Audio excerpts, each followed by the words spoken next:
Good morning! First meal namin ni Sidekick. Ayan siya. Wow.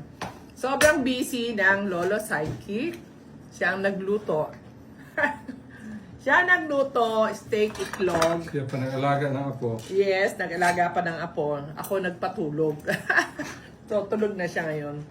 And then, ito na, first meal namin. Wow. Alauna po ng hapon. Alauna. First meal at nalibang kami, hindi na malayan, pero hindi pa kami gutom. Yun ang masarap dun eh, hindi ka pa gutom. Pero ngayon, kailangan namin kumain kasi baka magising na. Nalibang sa apo. Nalibang sa apo. So, antong mga giniyak ng Sidekick, yan. Ito, dami eh. Itong mga sinishare namin na to na daily, makakakuha po kayo dito ng mga idea, mga beginners. Opo, kasi laging tanong nyo, ano ang kakainin, ano pwedeng kainin na low carb, anong mga pwedeng first meal, second meal, ganyan. So, dito sa mga hinahain namin na kinakain namin daily at sinishare sa inyo, makakapili na kayo dyan ng kayo. Discarte nyo na yon, ba? Pero lahat ng mga ito, siguradong strict low carb, yung aming mga isinishare sa inyo. Ito, sunny side up eggs. Sa eggs naman, yung egg. paborito kasi ni Sidekick yan. So, marami naman pwedeng gawin sa eggs. Hindi lang naman ganyan lang na sunny side up. O, mag-omelette o kaya scrambled lang. Pwedeng lagyan yung talbos sa kamote, pwedeng lagyan ng pechay, pwedeng lagyan ng malunggay, mushroom, o kamatis, o bell pepper. Ang daming pwedeng gawin. O kaya giniling. Yan. Ang daming pwedeng gawin sa eggs. No? Mga beginners. Yan. Ito naman si liempo. So, simply pritong liempo lang. Ayan, tinanggalan namin ng balat. At, naku, Diyos ko, nakakalaway na naman. Ayan. So, ito naman, itutuloy ko lang, Roel. Itutuloy ko lang. So, kinat mo, and then, okay. To be continued. Lumabo daw kasi. Ito naman si liempo. Ayan, skinless. Tinanggal namin ng balat para mas masarap kasi. Mas malambot siya pag ganitong prito. Pero pag itong kawali, masarap ang may balat ng liempo. Sarap. Okay, akin yan. Ito yung plato ko eh. Akin na talaga to. Bakit may dalawang itlog lang? Yan lang ang kaya ko ubusin. At iba ang luto ng aking itlog. Medyo maniba lang yung pula. Yung yolk niya. At ito naman, nakalagay na sa plato ko. Kakainin ko talaga yan. Ito yung white adobo kahapon na natira ko. So, ayan. Kinusta ko ngayon. Yan. Tapos kumuha pa ako ng suka na tuba sa usawan. Yan.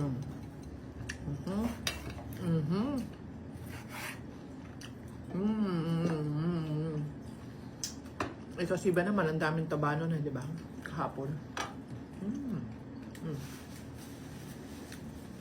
Tender juicy.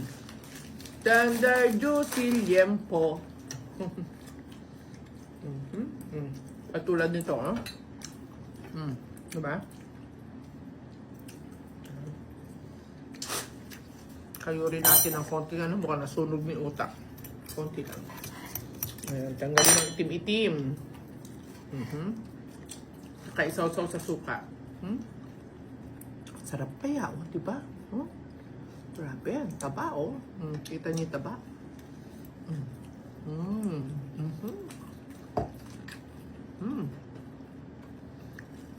Busin ko lahat yan. Nalangaw. Siyempre,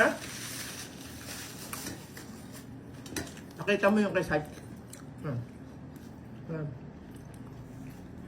Forever steak. Ito pa. Ito pa. Maluto ni Sidekick yan.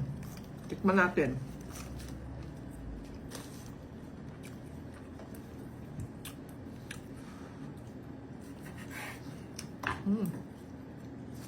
Sidekick.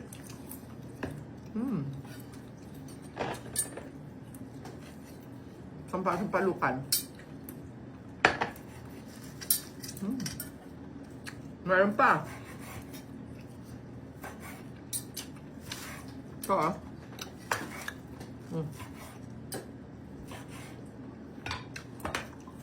mustasa na buro. Ito na yung last. Nilagyan ko na isang pirasong kamatis. Marunong na kayo.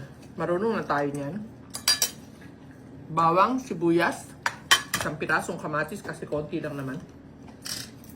Ayun na. Tsaka itlog.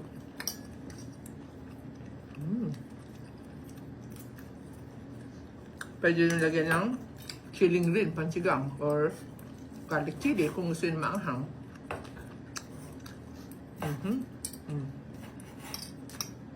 Ang sarap. Ang daming choices, oh. Ang daming diskarte rito.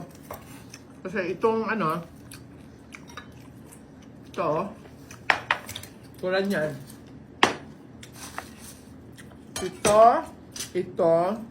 Ito. Yan, isang meal na yan. Diba? Isang meal na yan. At yan ang amura-murang meal niyan. Next set, tingnan mo ha. Sample. Ito, liempo. At saka itlog lang. Isang meal na yan.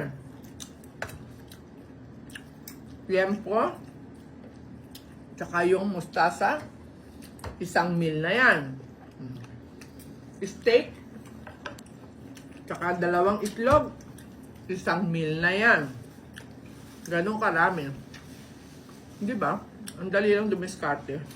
Kaya, yeah, kung marami man kayo nakikita, kasi marami ang kumakain sa amin. May mga diners pa kami. Okay? Kung maganda yan, makakakuha na kayo ng diskarte sa mga sinishare namin sa inyo. Kaya, mga beginners, tutok lang po ha sa daily sharing namin ni Sidekick ng mga pagkain namin.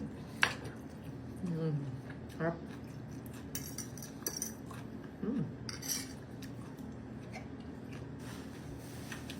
Sino kaya mahilig sa itlog dito? Katulad ni Sidekick. Ang swerte nyo, mapalad kayo. Ewan ko ba, ako hanggang dalawa lang eh.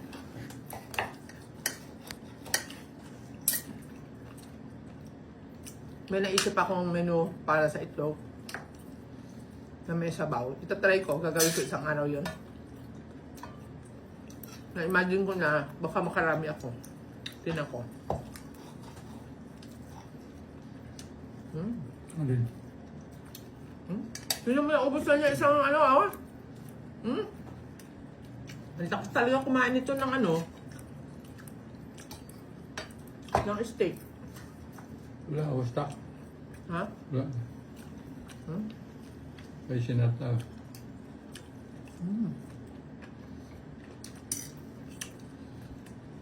Kasi naman, variety daw, sabi ni Doc Reyes. Hindi puro itlog, hindi puro steak, sa variety. Yung food dun sa safe list, variety ang gagawin daw natin. Okay? Meat, eggs, seafoods, at kapirasong gulay, optional. Dapat daw variety. Hindi pwedeng umaga, first meal, second meal, puro steak, tapos the next day steak na naman, ganun. So, variety pala ang tama. So, alam niyo, lola niyo, pag nalaman ganun na anong tama, di sundin.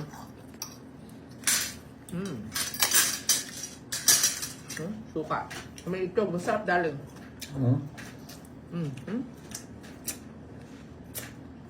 Isa mo sa suka, itlog, sarap.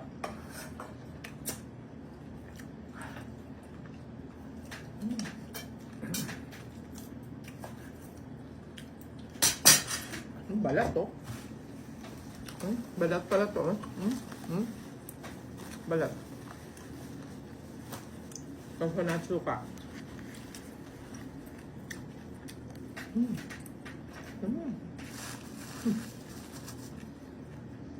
Sarap.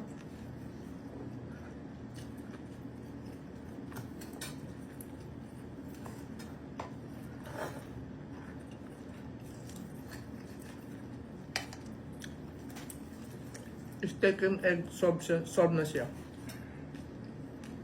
Ako naman, mas bet ko ito.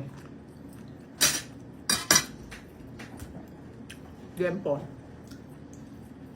Kasi yung steak dito, hindi katulad sa America, namimiss ko yung steak to na. Yun yung hinahanap kong tenderness. Anyway, ito, medyo tender naman, pero hindi kasi lambot no andon.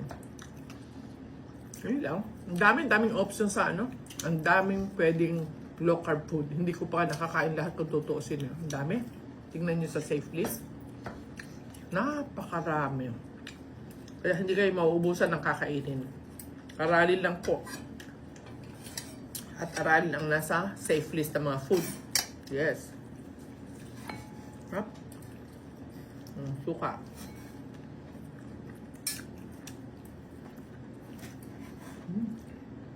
Sarap ah. Suka.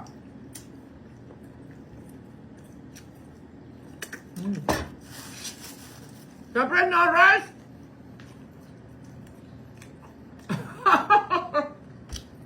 May laman ang bibig. No rice, no rice, no rice. Back to me. Yes. Patuloy kami nagre-remind sa inyo, ha? Start with. At naway maka-inspire sa inyo yung every sharing namin. Kasi 4 na taon na. Walang kanin, walang pansit, walang pasta, walang sugary food, sugary drinks, walang mga processed food, inflammatory ingredients, mga debote, dilata. Ang galing. 4 na taon. Galing. Asin lang po ang aming pampalasa. Kaya katulad yan, mga ganyan lang naman ang kinakain namin. Asin lang. Asin sa liempo, asin sa steak, asin sa itlog. Dito rin, asin sa mustasa. Ito, hindi na nilagyan ng asin. Hinugasan ko pa yan. Binili ko to sa sa first floor ng Feliz, yung may nagtanong minsan. Ayan o, yung daing na, ano ba itong isda na to dali? Daing na yan. Sa first floor ng Feliz, dun po sa, malapit sa Starbucks. Yan, doon ko nabibili, andun yung mga suhi ko kasi sarap niya. Hindi maalat. Fresh. Sarap. Puka.